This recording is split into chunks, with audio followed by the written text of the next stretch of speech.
Terpantas, terkini dan sahih. Bila-bila masa, di mana jua. Berita di jari. Subscribe YouTube Bulletin TV3. Buletin pagi 9 Februari, anda bersama saya Fatin Hanmah Yusof. Tajuk utama pagi ini.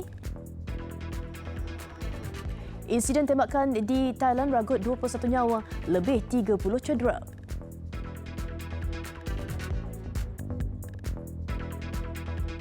Juga Singapura sahkan 7 lagi kes jangkitan coronavirus.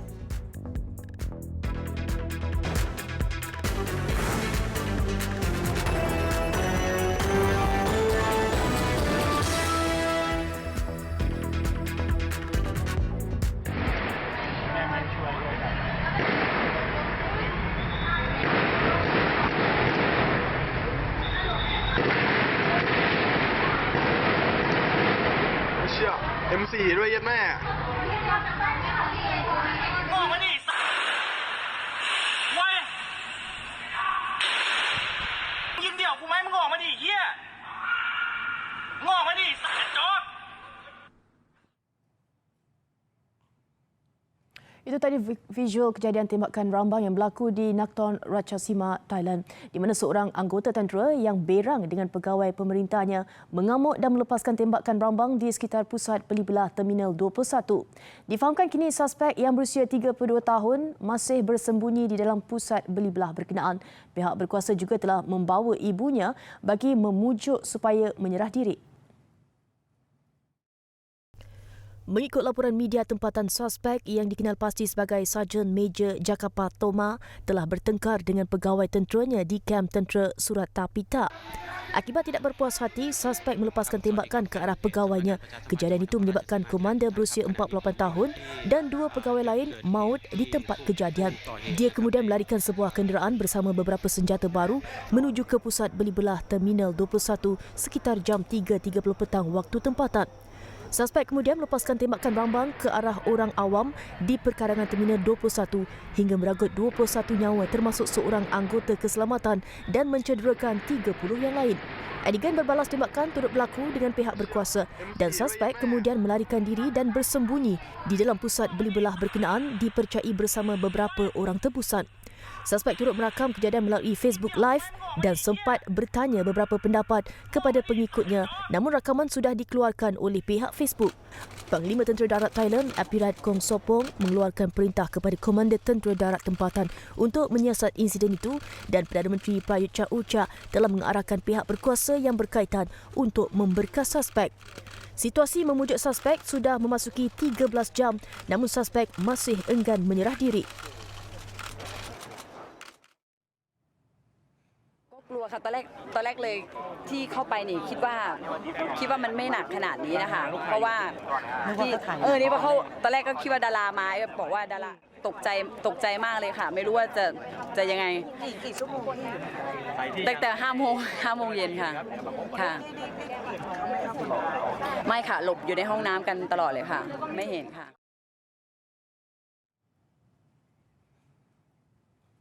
Kes keempat novel coronavirus membabitkan lelaki berusia 40 tahun dari Wuhan yang dibenarkan pulang petang semalam didapati pulih sepenuhnya selepas menerima rawatan ubat antiviral Kaletra. Pihak Hospital Permai Johor memulakan rawatan selama 8 hari terhadap pesakit selepas 4 hari keadaannya tenat. Ketua Pengarah Kesihatan Dato' Dr. Nur Hisham Abdullah menerusi laman Facebook beliau mengucapkan tahniah kepada pasukan perubatan yang diketuai pakar perubatan penyakit berjangkit Dr. Mas Liza Said. Pesakit dibenarkan pulang hasil ujian ulangan kali ketiga yang didapati negatif virus berkenaan. Pesakit dimasukkan ke hospital pada 24 Januari lalu dengan gejala demam panas dan radang paru-paru. Setakat semalam, Malaysia dilaporkan mencatatkan 16 kes positif novel coronavirus yang mana satu kes terbaru membabitkan pelancong wanita berusia 67 tahun dari Wuhan, China.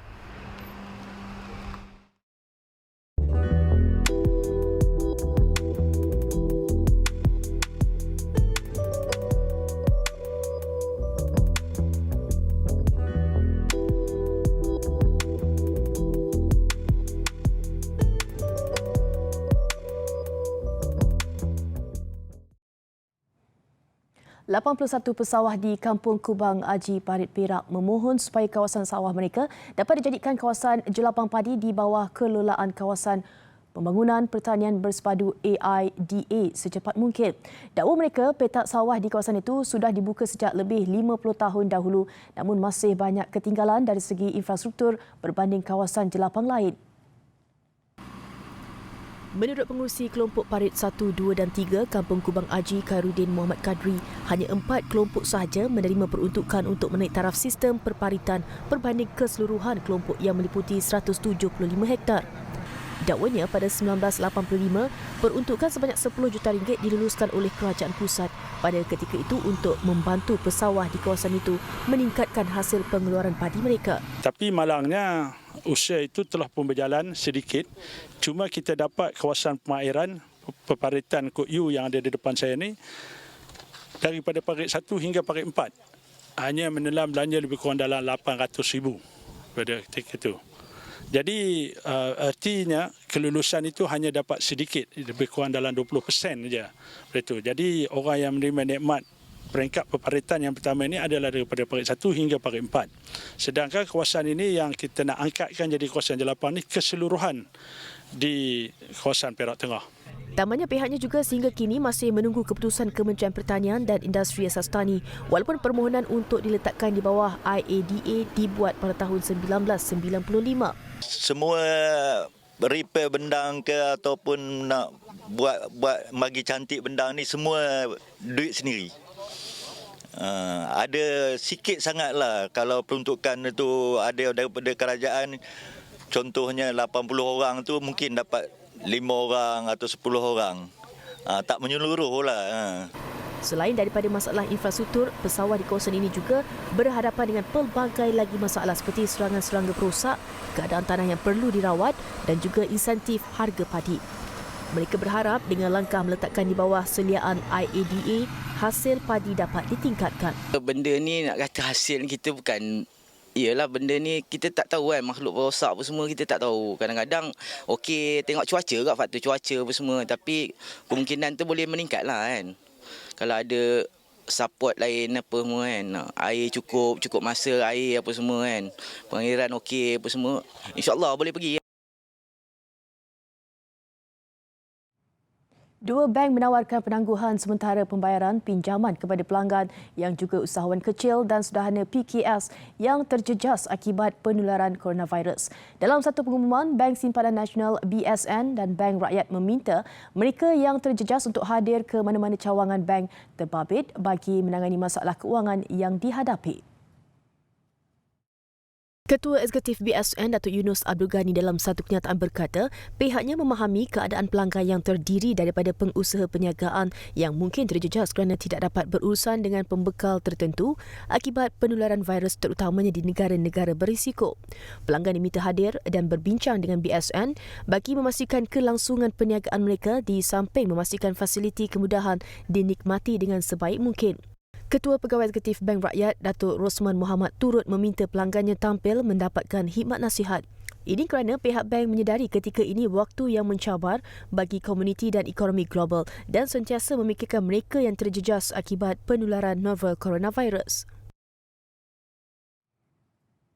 Isunya bukan baru, peniaga warga asing yang monopoli pasar borong sering dilaporkan media sebelum ini dan beberapa siri tangkapan dilakukan. Namun mereka ibarat cendawan tumbuh masih ada yang berniaga seperti biasa.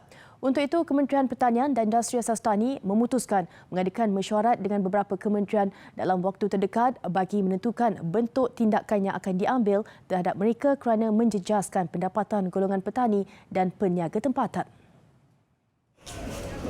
Menterinya Datuk Seri Salahuddin Ayub berkata kementerian yang terbabit adalah Kementerian Dalam Negeri, Kementerian Perdagangan Dalam Negeri dan Hal Ehwal Pengguna serta Kementerian Wilayah Persekutuan. Jelasnya tindakan segera perlu dilakukan memandangkan banyak laporan daripada peniaga dan masyarakat mengenai isu terbabit. Bahkan pihaknya menyaksikan sendiri hampir 100% pasar borong dikuasai oleh peniaga warga asing dan ini tidak baik kepada perkembangan negara. Isu kebanjiran warga asing menguasai peniaga di pasar borong Selayang Kuala Lumpur tanpa adanya kawalan pihak berkuasa didedahkan lagi baru-baru ini oleh Berita Harian.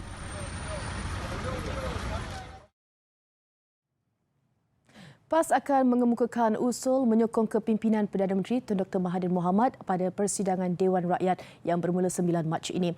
Timbalan Presiden PAS, Datuk Tuan Ibrahim Tuan Man berkata, parti itu berpendapat usul berkenaan perlu dikemukakan atas dasar kepentingan awam. Dan bagi kita melihat bahawa ada keperluan buat masa ini untuk Perdana Menteri meneruskan kepimpinan dia sehingga tamat sesi, tamat penggal. Tetapi oleh kerana kemeluk itu tak sudah dah berjalan bertahun-tahun dan kita lihat dia mengganggu perjalanan, maka usul ini sangat perlu dibincang supaya kita boleh tengok sejauh mana Perdana Menteri dapat sokongan daripada ahli parlimen. Ahli Parlimen Kubang Kuran itu berkata semua 18 ahli Parlimen PAS akan meneruskan sokongan kepada Tun Dr. Mahathir sehingga habis penggal.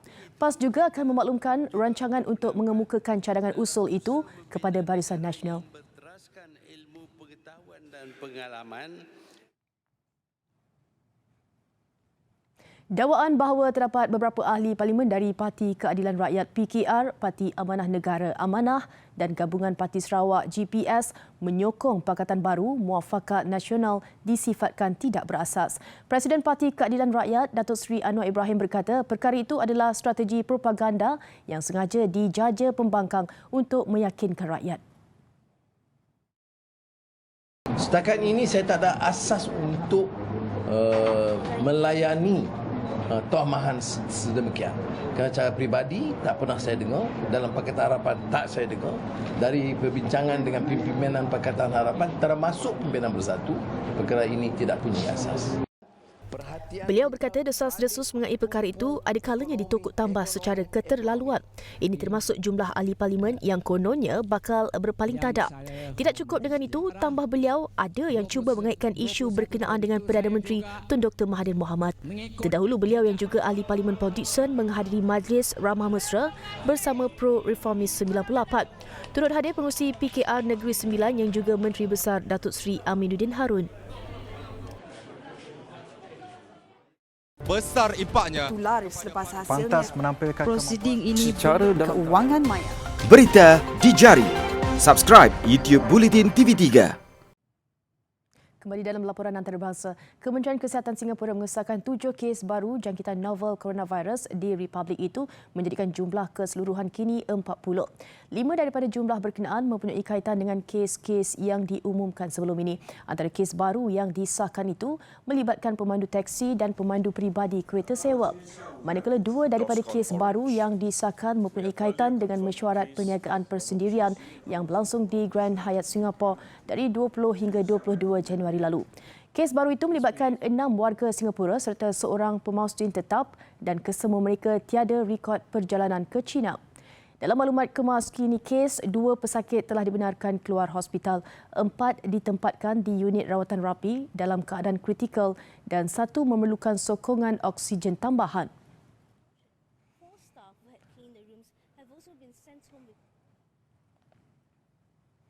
Dalam pada itu, penerbangan kedua membawa pulang warga Singapura dan ahli keluarga mereka dari Wuhan di China dijangka tiba hari ini.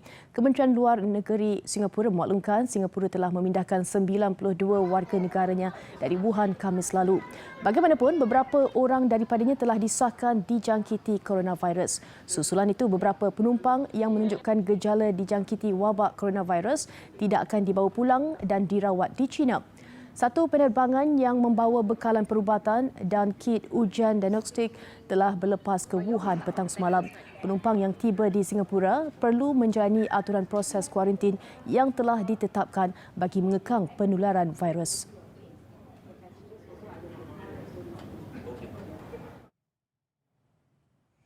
Pertubuhan Kesihatan Sedunia WHO semalam melaporkan kes kematian harian membabitkan wabak coronavirus di China berada dalam keadaan stabil. Agensi Kesihatan Pertubuhan Bangsa-Bangsa Bersatu PBB itu berkata ia satu petanda baik, namun masih terlalu awal untuk meramalkan sama ada penularan virus itu sudah berada di kemuncaknya.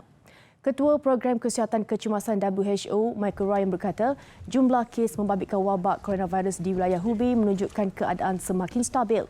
Dalam 4 hari ini, jumlah kes yang dilaporkan dilihat tidak berlaku peningkatan mendadak. Sementara itu, Ketua Pengarah WHO berkata, walaupun trend semasa melaporkan wabak itu dalam keadaan stabil, namun langkah berjaga-jaga tetap akan diberi keutamaan. Tedros juga memberi amaran supaya tidak berlaku penyebaran berita palsu mengenai wabak ini kerana ia memberi kesan langsung kepada pekerja kesihatan yang bertukus lumus untuk membasmi penularannya.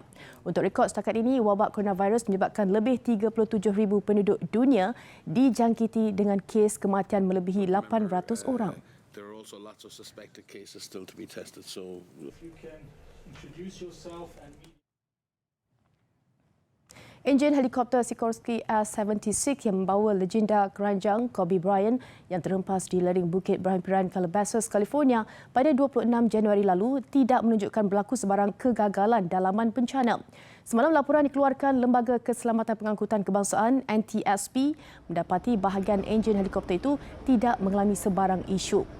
Laporan interim 11 muka surat dikeluarkan agensi itu juga menunjukkan tiada tanda jelas berlaku masalah teknikal yang mungkin menjadi punca kemalangan meragut nyawa Brian, 41 dan anak perempuannya Gianna, 13. Difahamkan punca sebenar tragedi itu akan diterbitkan dalam laporan akhir NTSB yang mungkin mengambil masa 12 hingga 18 bulan.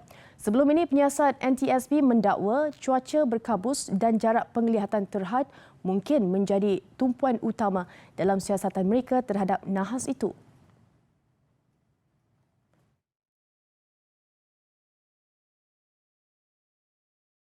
Besar impaknya. Tular selepas hasilnya. Pantas menampilkan prosiding ini secara dalam keuangan maya. Berita di jari. Subscribe YouTube Bulletin TV3. Beralih ke laporan sukan, saingan perlumbaan Letua di Langkawi LTDL 2020 diteruskan untuk hari keempat hari ini. Dari Temerloh Pahang menuju ke Kuala Lumpur sejauh 162.5 km. Pada peringkat kedua semalam, pelumba pasukan Ara Pro Wrestling Touch Jones dari Australia mengungguli perlumbaan dari Kuala Terengganu ke Kertih. Tamat dua perlumbaan di Borneo, saingan LTDL diteruskan di sebelah Semenanjung. Perlumbaan di Kuala Terengganu ke Kertih menawarkan laluan terpanjang sejauh 175.5 km. Majlis pelepasan 123 pelumba dari 21 pasukan disempurnakan Menteri Besar Terengganu, Datuk Seri Dr. Ahmad Samsuri Mokhtar. Pelumba bergerak dalam kelompok besar sebelum 5 perlumbaan membuat breakaway awal ketika melepasi jarak 40 km di Dungun. Wakil negara Nur Aiman Zarif dari Sapura Cycling Team cemerlang mengungguli semua 3 zon pecut dan mengutip 15 mata maksimal. Momentum Nur Aiman dan 4 pelumba lain dalam kelompok pendahulu bagaimanapun tidak kekal lama selepas kembali dikejar peloton belakang ketika saingan berbaki 20 km. Menyaksikan John terpantas menuju ke garisan penamat dengan catatan masa rasmi 4 jam 5 minit dan 4 saat. Absolutely stoked with this win, the longest stage race I've done before, and the boys supported me so well throughout the stage, and hats off to them, keep me hydrated and just keep on going, and morale was high out there today, so it was hats off to the boys. Tempat kedua dimenangi juara kriterium antarabangsa di Kota Kinabalu, Sabah Khamis lalu, iaitu pelumba World Tour NTT Pro Cycling Maximilian Richard Walshed. Sementara tempat ketiga diungguli Jeremy Lerock dari pasukan Vital Concept. Pelumba Astana Moto Yevgeny Fedorov mengekalkan 3 jersey utama, iaitu kuning pendahulu, hijau Raja Pecut dan jersey putih terbaik Asia. Sekian dulu paparan Buletin Pagi. Terus ikuti media sosial dan platform digital Buletin TV3 untuk pelbagai perkembangan berita terkini. Saya Fatin Hamid Yusof. Salam hormat dan Assalamualaikum.